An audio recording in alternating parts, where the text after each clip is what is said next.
Namaskaram. Shri Gurubhyo Namah. Shri Krishna Vagishayatishwarabhyam Samprapta Chakrankana Bhashya Saram Shri Nutnarangendra Yatau Samarpitasvam Shri Krishna Maryam Guruvaryamide Virodhe Kartike Mase Shatatara Krutodayam Yogacharyam Krishnamaryam Guruvaryamaham Bhaje Krishna Suri Daya Patram Jnana Vairagya Bhushanam Srimat Venkatanatharyam Vandeham Yoga Deshikam Shri Gurubhyo Namah. On behalf of Krishnamacharya Yoga Mandiram, a very warm welcome to all of you on day 29 of Dhanur Dhya Sadhana. This is the last day of Margari of Margashirsha. Tomorrow marks the beginning of the Tamil month Tai, known as the Pushya Masa in the Samskrita. Today is the full moon, a day of great significance, celebrated in a variety of ways across India. Before I go into the focus for our practice today, let me just take you into some of the important aspects of today, including the Pasuram for today. The Pasuram is the 30th Pasuram, but since, according to the calculation of the Tamil month, today is the end of Margari, it is conventional to complete both the 29th and the 30th Pasuram together. We have done the previous four, 27 to 29, 26 to 29 yesterday. This is the last one, which is the Phalashruti. 1 to 29 is the entire Pavai Nombu, where Andal, who is Bhuma Devi incarnate, shows us the path. Very beautifully, she delineates the path. She says what we should do, what we shouldn't do, how we must approach our sadhana in our seeking of the highest truth. And she has asked Krishna to bestow the greatest blessings of being accepted by him as a bhakta, to be in service to Krishna. And here she concludes, she says, we have received this. Narayana has shown us, has given us that parai that she speaks of. வங்கக் கடல் கடைந்த மாதவனை கேசவனை திங்கள் திருமுகத்து சேயிழையார் சென்றிறைஞ்சி அங்கப் பறைகொண்ட வாற்றை அணிப்புதுவை பைங்கமலத் தந்தெறியல் butter பிரான் கோதை சொன்ன சங்கத் தமிழ் மாலை 30 தப்பாமே. இங்கு இப்பரிசுரைப்பார் ஈரிரண்டு மால்வரை தோள் செங்கண் திருமுகத்து செல்வத் திருமாலால் எங்கும் திருவருள் பெற்று இன்புருவர் எம்பாவாய். Here she speaks again of the churning of the ocean. She says, you are Madhava, the consort of Mahalakshmi, the destroyer of Keshi, who was a horse-faced Asura. Again, the reference to the ocean is a reference to the churn. From the external churn, we had Mahalakshmi coming up. But from the churning of the mind and the waves of the mind, there is the destruction of the evil intentioned Keshi. Here, Keshi represents the horse, and the horse is always connected to the senses and the frivolous nature, fickle nature of the senses. And so the complete conquest and mastery of the Indriyas is what is referred to here. And she says, you have given us this to us who seek you. Here, for the only time, the first time after the 29th Pasuram, she introduces herself as Bhattar Biran Kodai, the child of Vishnu Chittar, also known as Periyalvar. She also locates herself in Srivilliputtur. And she says, we have already got this greatest blessing. She has, in the previous Pasuram, said, we are inseparable. The connection to you, the relationship with you is unbreakable. That is what she glorifies here. And she says, let this glory come to everyone who has heard or read the Tirupavai. She asks not just for herself, but she asks for the benefit of everyone. And that is the Kalashruti. It is considered very powerful set of pasurams, the 30 pasurams that make up the Tiruppavai. Today is also the day before Pongal, Makara Sankranti, as the sun moves into the Makara Rashi, celebrated across India tomorrow as a festival that honors the bounty of the sun. The day prior to that, there is a custom to do what is known as Bhogi, where all old objects are symbolically burnt. The symbolism there is that we are burning all that is giving us, that is burdensome to us, that has caused us great dukkha, and that is toxic to us. We burn that in the fire of jnana so that the next day is a new beginning. It is an affirmation and a movement towards letting go of the past and making a positive step into the future. This is also full moon night. It's known as the Shakambari Purnima as well. One of the traditions of the month of Margari is to draw these beautiful columns on the streets outside our doors. And this is a very beautiful one from the Lotus Shakti that was available on the internet. It represents the full moon and the light of the full moon. Always light is symbolic for jnana, for our transcendence over the ignorance. And that is why the full moon always represents a journey towards completion. And the moon represents that, the fullness of the moon represents the purnatvam of the mind that has realized the truth that is within. Today is also celebrated as Shakambari Purnima. There is a very charming story that there was an asura called Durgama who acquired great powers because of his penance. And in his adharmic reign, there was a famine and people didn't have anything to eat, animals, and everyone suffered. And the goddess manifested there as Shakambari, the one who gives us grain and all manner of food. Seeing the plight of the denizens of the world, her eyes brimmed with tears for 7 days, and those tears flowed as a river that brought an end to the drought. And so this is also Shakambari Purnima, where the goddess is celebrated as the giver of fruits, of vegetables, of flowers, of grains, and everything that sustains not just us, but all living beings. Today is also the day honoring Ardra. Ardra is a nakshatra in asterism. It is known as Betelgeuse and is a red giant that is seen in the upper arm of the Orion constellation. There are many beautiful stories, narratives of the connection of the spiritual symbolism of Ardra. So today is the rise of Ardra, and a day that is, the word Ardra means moist. It is a red giant, so appears reddish in hue and has connotations with Rudra. It is believed to represent Rudra, and therefore Arudra Darshanam. Today is a day when Lord Nataraja comes out in all the Shiva temples. There are many, many stories associated with Arudra Darshanam. For Shiva, Arudra, for Narayana, Shravana Nakshatram. These are the two important nakshatras. And so Shiva comes out on a palanquin in a procession, dancing. The palanquin bearers move to the sound of drum beats and seems to be dancing, coming out to give us his darshan. So it's a very sacred occasion in all Shiva temples from Chidambaram to all temples across the world. Arudra Darshana is greatly celebrated.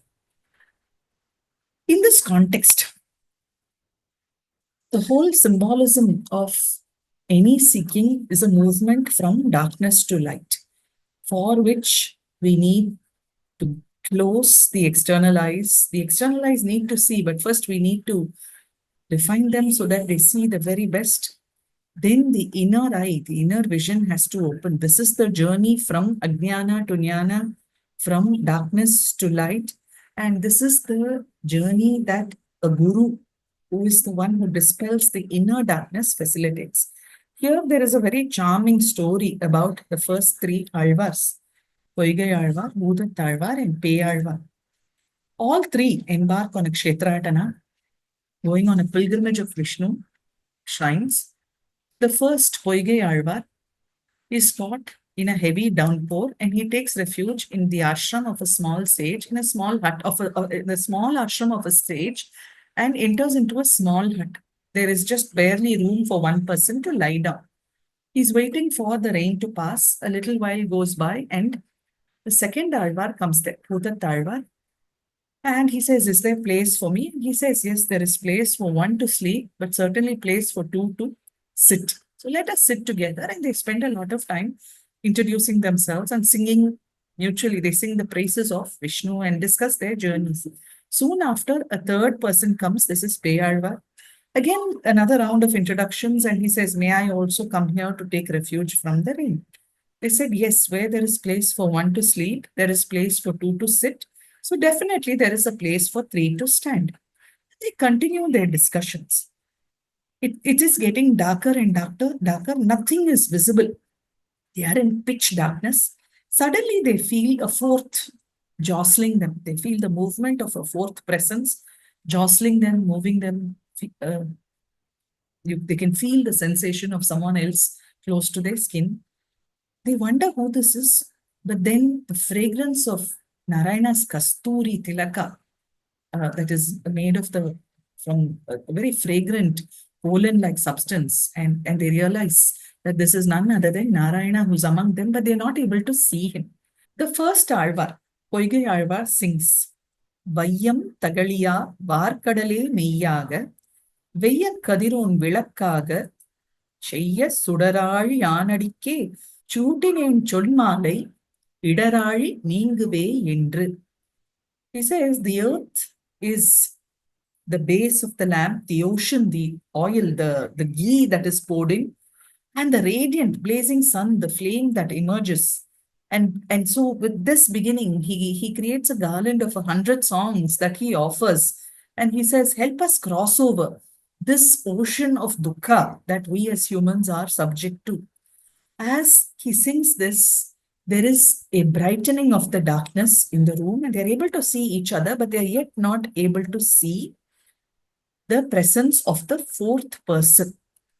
Now, the second Alvar, Bhudat Alvar, sings, Anbe Tagaliya Arvame Neyyaga, Inburuga Sindai Idudiriya, Nanburugi Jnana Chudar Vilakketrinen, Naranarku Jnana Tamil Purinda Nan. Now, this is the second Alvar, and he says, I hold as the base of my lamp my unswerving love, devotion. That anbu, the bhakti, is the base of the lamp, and my eagerness, that fervent desire to see the truth of the Bhagavan, is the ghee. My heart is the wick that I light. I melt myself. I melt myself in bhakti and I light this lamp and offer this garland of another 100 verses. As he sings this, not only does it brighten outside, but the inner eye of all three open. The inner darkness is removed and the inner vision opens up. And they see, all of them have the Pratyaksha Darshana of Sriman Narayana. And here, in celebration of this, the third Alvar, Peyalvar, sings, Tirukandeen, Unmeni Kandeen, Tigalum Marukkanavin, Niramum Kandeen, Serikkilarum Ponnali Kandeen, Purisangan Kai Kandeen, Ennali Vannan Paal Endru. And here he summarizes this and he says that I have seen the most beautiful one. I have seen Mahalakshmi seated on the chest of this Bhagavan, who is verily the color of the ocean. I see him holding the conch and the discus in his hands, and he himself shines with the radiance of the sun. And yet another 100 verses follow, and this is the origin story, the beginning story of how the three Alvars meet and their contributions. And what is very important is the darkness that prevails Then the first, the brightening, so that there is a capacity to see the outer world with a renewed vision. Then the inner vision opens, and when the inner vision opens, they see the luminous brilliance that is Narayana. This will be the focus for our practice today. We will hold as the image this visual of a lamp, our journey from our own ajnana into jnana. This is the full moon, a day that honors so many deities. Today is Shakambari Purnima, this is Arudra Purnima. This is a day also, it happens typically as per the calculations, Margari ends on a Paurnami. If you remember, Andal had used the word Margari Tingal in the very first Pasuram, saying that this is a very beautiful moonlit dawn when we are all coming together to sing praises of Krishna for the Margari Neeratam, where we all seek to immerse ourselves in Krishna Bhakti. Here in the last Pasuram, she says, Tingal Tirumugattu Seiyar. She says, all of us here are the girls who have come together. Their faces are radiant like the light of the full moon. Here, this represents the inner radiance of the mind. The moon is always connected to the mind, and the full moon represents a mind that has moved to Purnatvam. So, in the beginning Pasuram, it is the external moon, and in the light of that moon, they move, they come together. All of this is a Manasika puja. But at the last Pasuram, she says the faces are radiant because there is the dawn of knowledge in the as an outcome of that sadhana. And it is this inner light that we seek, that is the purpose of any adhyatmika sadhana. Please take a comfortable seated position. Keep your back straight, eyes closed, chin down.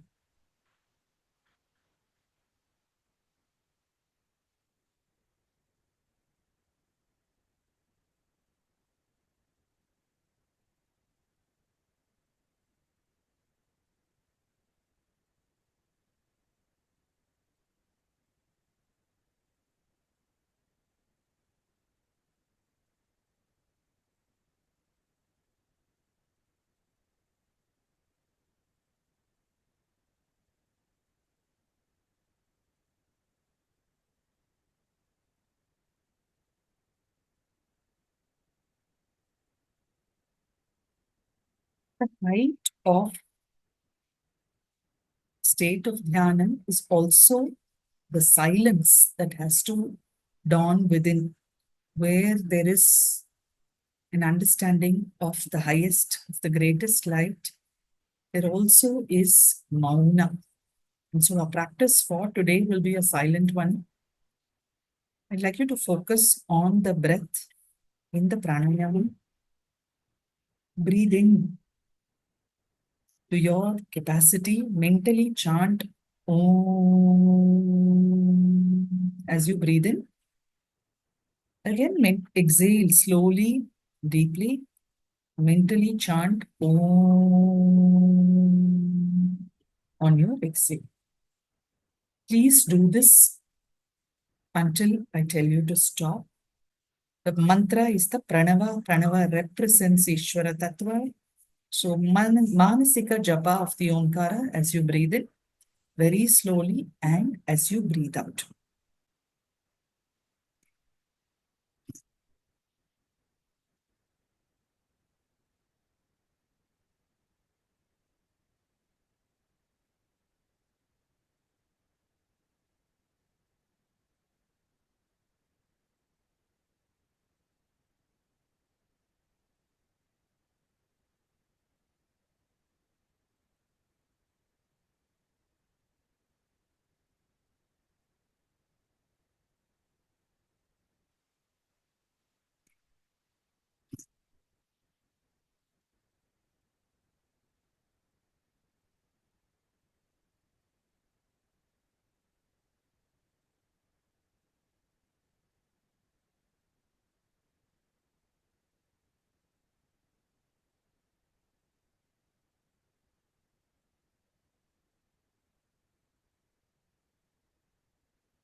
Now, please use the fingers of your right hand. Just touch your navel, the chest, throat, forehead, top of the head. In each position, please breathe in and out, chanting Om. Simply visualize as you breathe in and breathe out with the Samantraka Omkara. Visualize that region being filled with light. That visualize wellness, harmony, serenity, clarity of thought, word, and intention, manifesting physically, physiologically, cognitively, and spiritually. So you will touch the navel, you will breathe 3 times. Inhale Omkara, exhale Omkara in your mind. Then the chest, repeat 3 times. Throat, repeat 3 times. Forehead, repeat 3 times. Top of the head, repeat 3 times. Please do this very slowly.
Now, I'd like you to hold the visual of lighting a lamp inside your. This is going to be the meditative practice for today. Visualize a small, very, very small cave like space in the center of your chest, in the region of the heart. In your mind, prepare the lamp. The lamp is usually earthen or metal. It represents the Panchabhutas that make up the body. In that, in your mind, visualize that you're pouring ghee. We discussed the importance of ghee and how ghee is the outcome of much effort, very, very precious. It marks the fructification of our spiritual growth. So visualize filling this earthen or metal lamp with ghee, placing a wick in it, and with the power of your intention, visualize lighting this wick with a flame. According to the Sankhyakarika, there also you see this analogy of the lamp. There is the oil that represents the tamas, there is the wick representing rajas, and the flame itself is sattva. So, in this tiny dark cave of the heart, light an even smaller lamp. Take a few minutes to visualize this. Visualize the lamp coming into flame, and then steadily hold the visual of this lamp flame burning smoothly, softly, steadily in your heart space. Visualize that glow, that effulgence surrounding you, all spreading its light and holding you within a protective circle of light. Please keep this visual in your mind for a few minutes.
Now, offer your gratitude to this flame, this radiance that is within.